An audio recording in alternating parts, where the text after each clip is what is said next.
Hello guys, ഇന്നത്തെ video ഏഴാമത്തെ ചെക്കപ്പിന് വേണ്ടിയിട്ട് ലാബിലേക്ക് പോയതാണ്. കുറേ ബ്ലഡ് ടെസ്റ്റും യൂറിൻ ടെസ്റ്റും ഒക്കെ ഉണ്ടായിരുന്നു. സ്കാനിങ്ങും എടുക്കണം. അപ്പോൾ അവിടെ എത്തിയപ്പോൾ ബ്ലഡ് കൊടുത്തു, ഫസ്റ്റത്തെ ഫാസ്റ്റിങ്. പിന്നെ പറഞ്ഞു ഗ്ലൂക്കോസ് കുടിച്ചിട്ട് ഒന്നുകൂടി ചെയ്യാനുണ്ടെന്ന്. അങ്ങനെ 3 വട്ടം ബ്ലഡ് കൊടുത്തിട്ട് വേണം ചെയ്യാൻ. കുറേ യൂറിനും വേണം.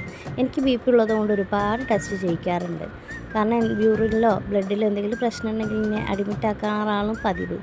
അപ്പോൾ ഒരു വട്ടം ഞാൻ ഗ്ലൂക്കോസ് ടെസ്റ്റ് ചെയ്തതാണ്. അപ്പോൾ ഡോക്ടർ ഒന്നും കൂടി ചെയ്യാൻ വേണ്ടി പറഞ്ഞു.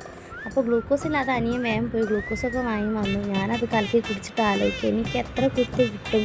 ഈ ചേച്ചി ആയതുകൊണ്ട് തോന്നുന്നു എനിക്ക് പെട്ടെന്ന് ഇന്ന് ബ്ലഡ് കിട്ടി. 3 വട്ടം എടുത്തപ്പോഴും എനിക്ക് പെട്ടെന്ന് തന്നെ ബ്ലഡ് വേഗം കിട്ടിയിട്ടുണ്ടായിരുന്നു. അതിൻ്റെ ഇടയ്ക്ക് അമ്പുനെ നോക്കുന്നുണ്ടായിരുന്നു അവിടെ നിന്ന്. അതിനെന്തെങ്കിലും ചെയ്യുമോ വിചാരിച്ചിട്ട്. അവന് ഭയങ്കര ടെൻഷൻ. എനിക്ക് BP നോക്കുമ്പോഴും പരിശോധിക്കുമ്പോഴൊക്കെ അവൻ കരയും. അമ്മയ്ക്ക് എന്തെങ്കിലും പറ്റും വിചാരിച്ച മക്കൾക്കാണല്ലോ സങ്കടം. അപ്പോൾ അവന് ഭയങ്കര ടെൻഷനാണ്. അങ്ങനെ എനിക്ക് ബ്ലഡൊക്കെ കിട്ടി. അത് കഴിഞ്ഞു 10-11 മണിയായിരുന്നു രാവിലത്തെ ഫുഡൊക്കെ കഴിക്കാൻ. കാരണം ഒരുപാട് ടെസ്റ്റ് ഉണ്ടായിരുന്നു. അങ്ങനെ പ്രഗ്നൻസിയിൽ എത്ര പേര് ഗ്ലൂക്കോസ് കഴിച്ചിട്ടുണ്ടെങ്കിൽ നിങ്ങളൊന്ന് കമൻറ്റ് ചെയ്യുക.